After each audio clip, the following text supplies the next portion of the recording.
Sejam todos muito bem-vindos a mais um vídeo da série Apologética em Defesa da Fé. Hoje daremos seguimento ao texto de Mateus 16, versículo 18, analisado no vídeo anterior, onde falamos sobre a pedra fundamental sobre a qual a igreja foi estabelecida. Nós demonstramos a diferença entre a interpretação católica, que defende que a pedra é Pedro, e a protestante, que diz que a pedra é a afirmação dita por Pedro, o que aponta para o próprio Cristo, ou que a pedra é o próprio Cristo, já que muitos são os textos que afirmam que Jesus é a pedra. Hoje analisaremos o restante do versículo 18 e o versículo seguinte. Portanto, falaremos sobre o verdadeiro sentido da palavra igreja, que aparece pela primeira vez no Novo Testamento, aqui nesse texto. Falaremos também sobre o Hades e o Sheol, e sobre as chaves do reino que foram entregues a Pedro, quando Jesus lhe disse que o que ele ligasse na terra teria sido ligado nos céus, e o que ele desligasse na terra teria sido desligado nos céus. O que Jesus quis dizer com tudo isso? Você verá como esse assunto é importante, e que dependendo da interpretação adotada, diferentes doutrinas são estabelecidas.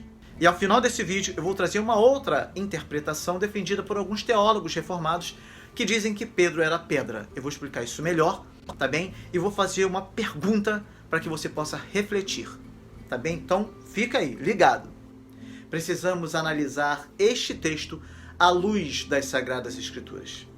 E se você deseja, de fato, estudar com seriedade, procure ler com muita calma e atenção os textos que serão referidos neste vídeo.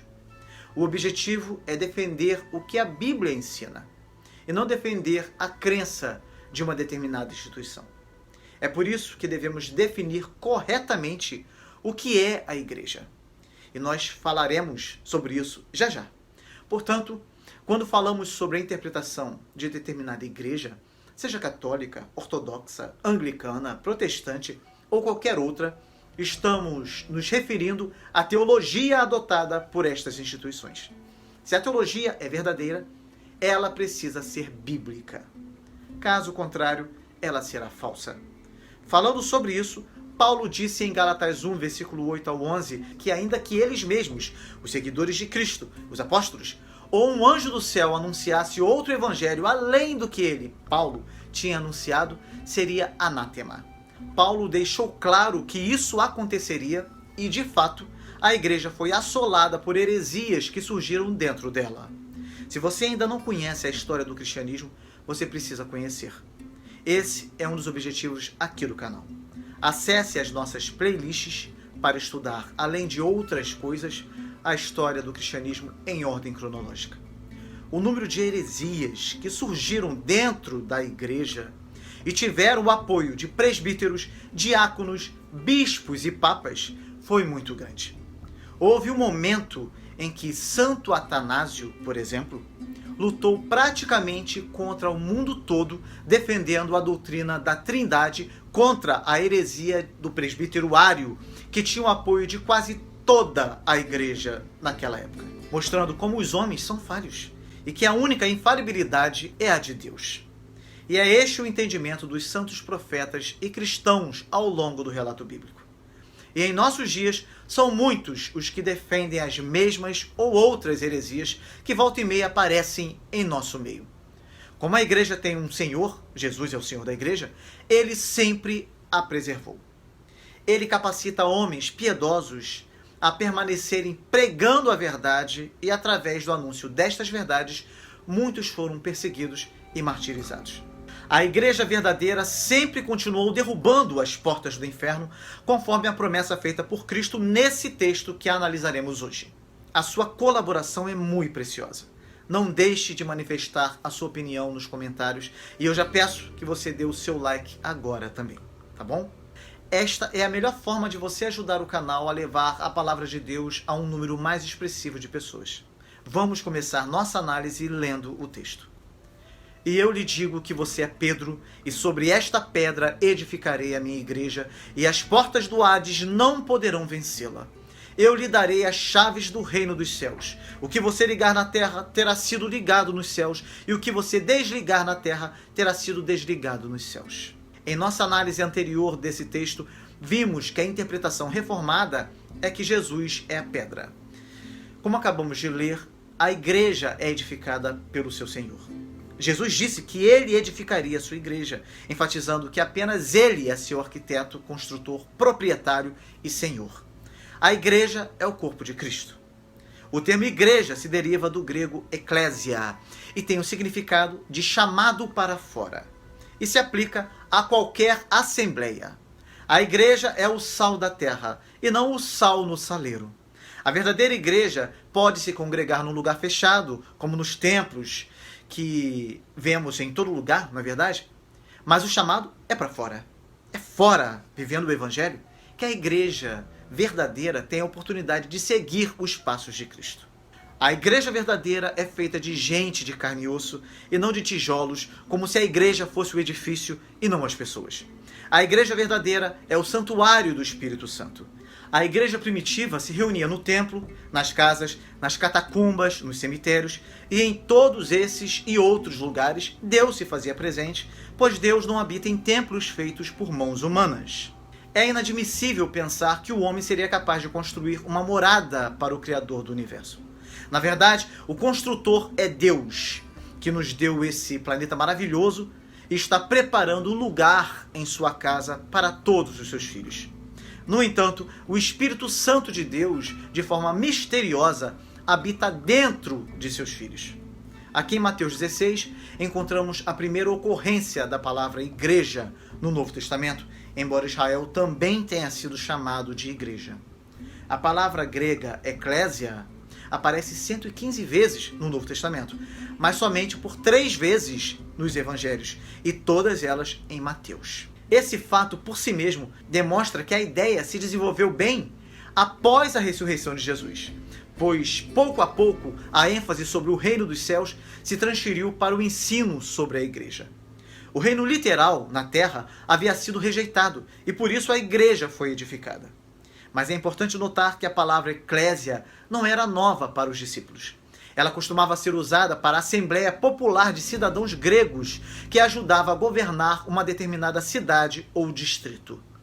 Além disso, a tradução grega do Antigo Testamento, a Septuaginta, usa eclésia para descrever a congregação de Israel quando o povo se reunia para suas atividades religiosas.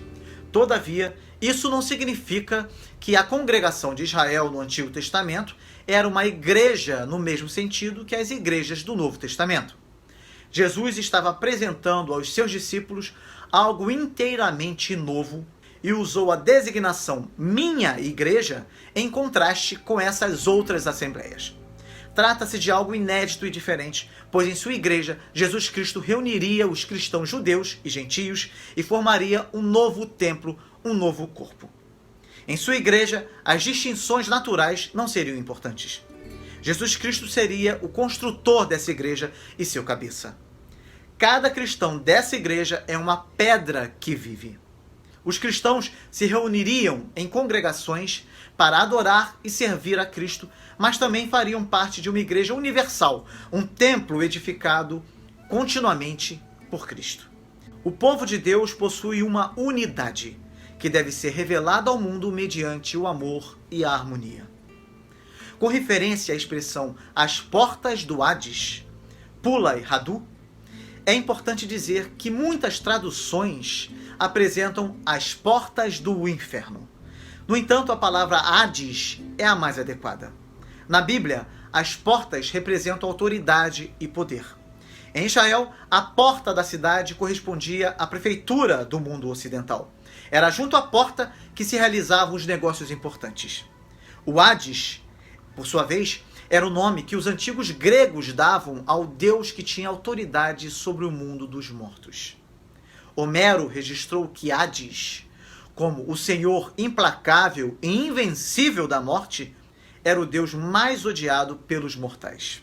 A Septuaginta usa essa palavra, Hades, ao traduzir o termo hebraico Sheol, Termo esse que usualmente se refere ao lugar dos mortos, que às vezes é usado em textos que implicam o lugar dos mortos, mas que de outras vezes é usado sem qualquer explicação, e de outras vezes o termo Sheol também se refere ao sepulcro ou à morte em geral.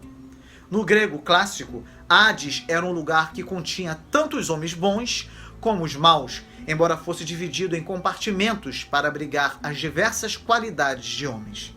O Tártaro, Tartaró, no pensamento dos gregos antigos, era um lugar escuro, um abismo, que ficava no seio da terra e que servia de prisão a Cronos, deus destronado, e aos titãs derrotados. Depois, por desenvolvimento da ideia, o sentido da palavra se modificou, passando a significar um lugar de julgamento dos ímpios, onde tais pessoas, esses ímpios, sofriam dores e tormentos sem fim e sem esperança. Essa palavra, Tartaró, aparece no Novo Testamento somente em 2 Pedro 2, versículo 4.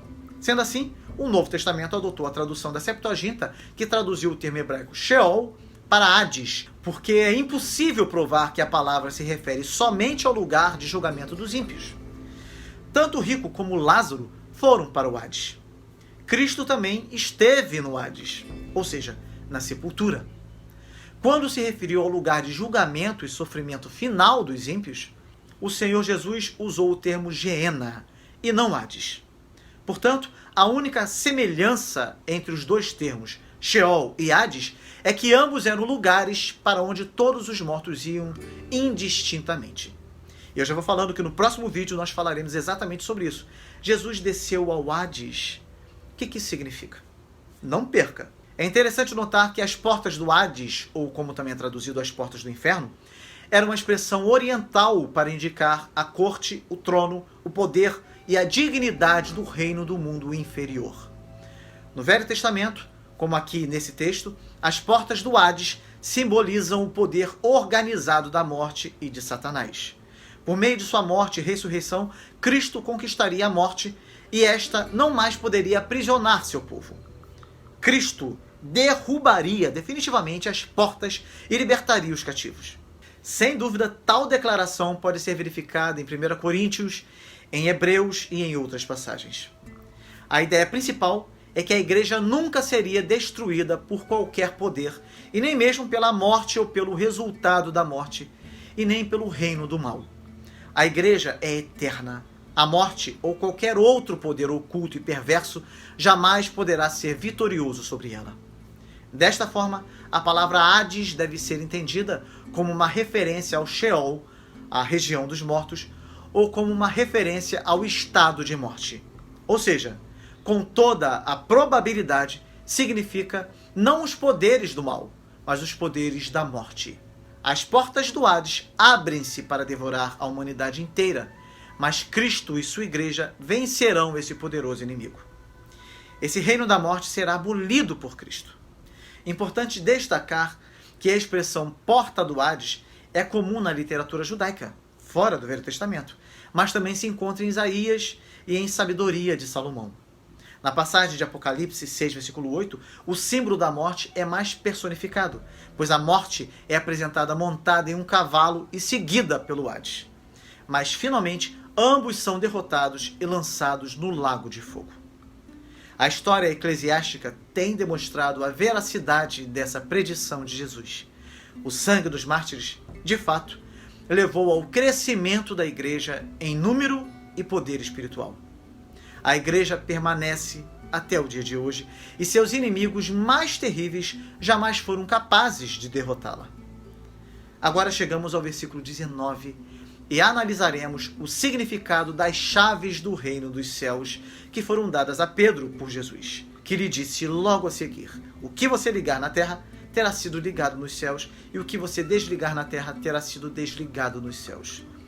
Você já deve ter ouvido a história de que Pedro era um velhinho de barbas brancas que ficava segurando as chaves para abrir as portas de entrada no céu. Será que é esse mesmo pensamento defendido pelas Sagradas Escrituras? Pedro afirma claramente em suas duas epístolas que não passava de um apóstolo, um presbítero e um servo de Jesus Cristo.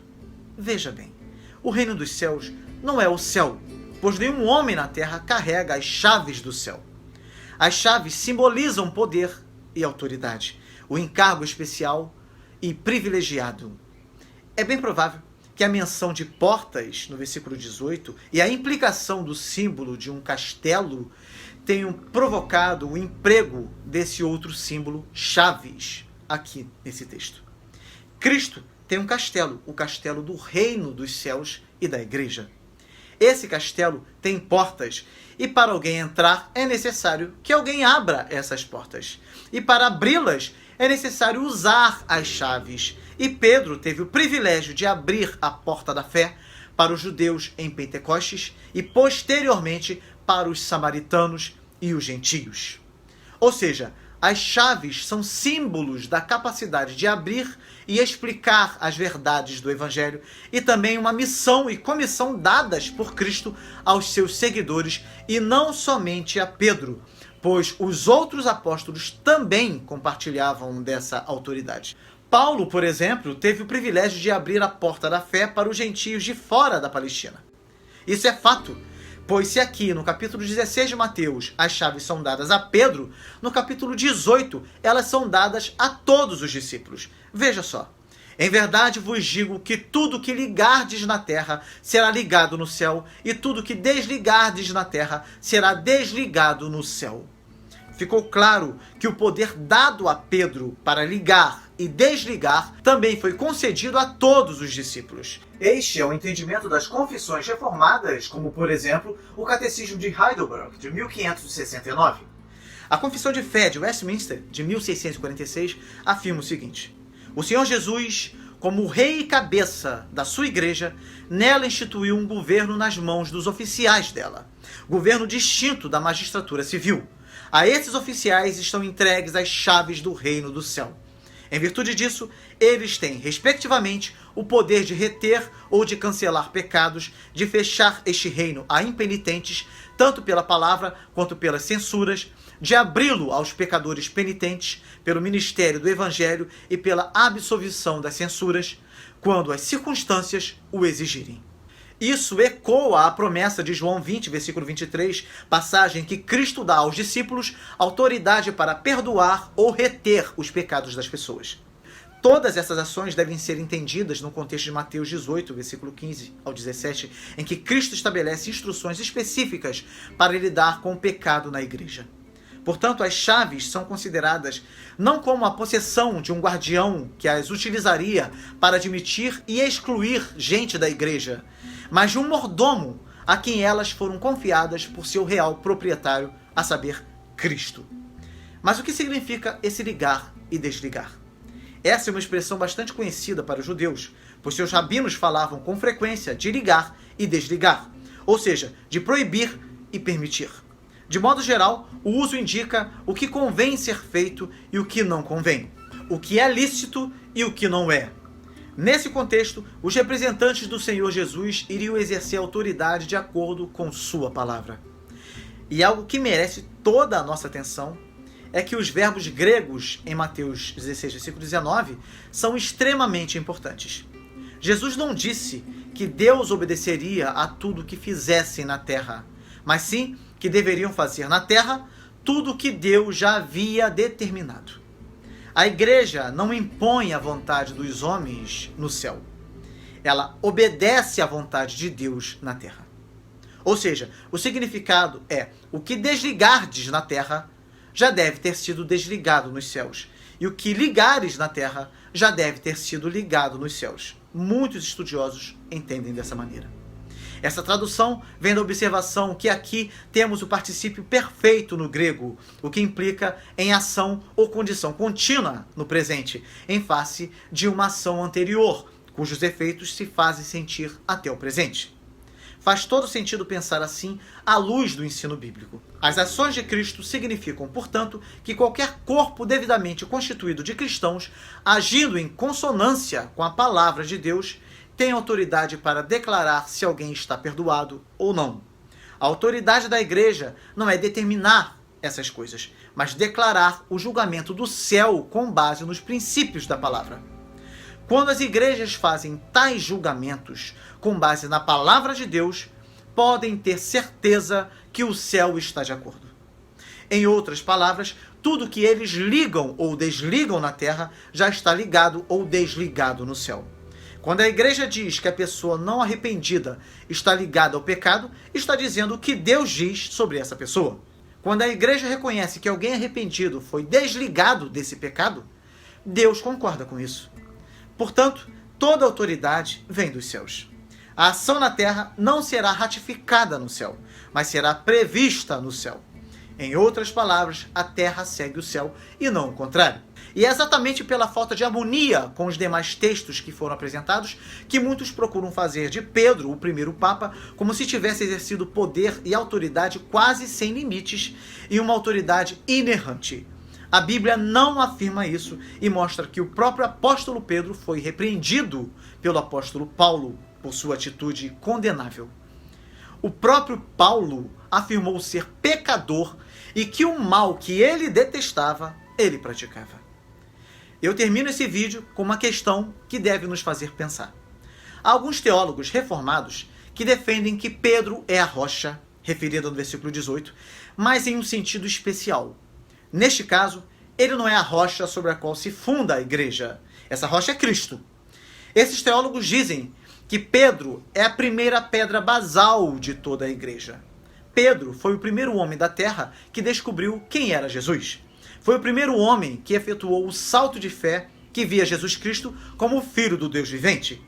Em outras palavras, Pedro foi o primeiro membro da igreja e, nesse sentido, a igreja estaria fundada sobre ele e ele seria o encarregado de abrir as portas do reino para que judeus e gentios pudessem entrar, assumindo o papel de administrador sábio e o guia que resolveria os problemas e dirigiria a tarefa da comunidade nascente e em processo de crescimento, sendo o primeiro de muitos outros que viriam.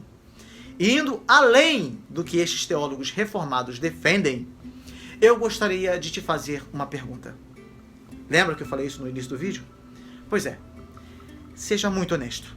Ainda que aceitemos o fato que Pedro tenha exercido esses poderes com exclusividade, e ainda que tenha exercido o poder absoluto de perdoar pecados, não como esses teólogos que eu acabei de afirmar dizem, defendem, não, mas como os católicos afirmam, de onde se deriva a ideia que alguma igreja ou indivíduo também possa possuir esses mesmos poderes?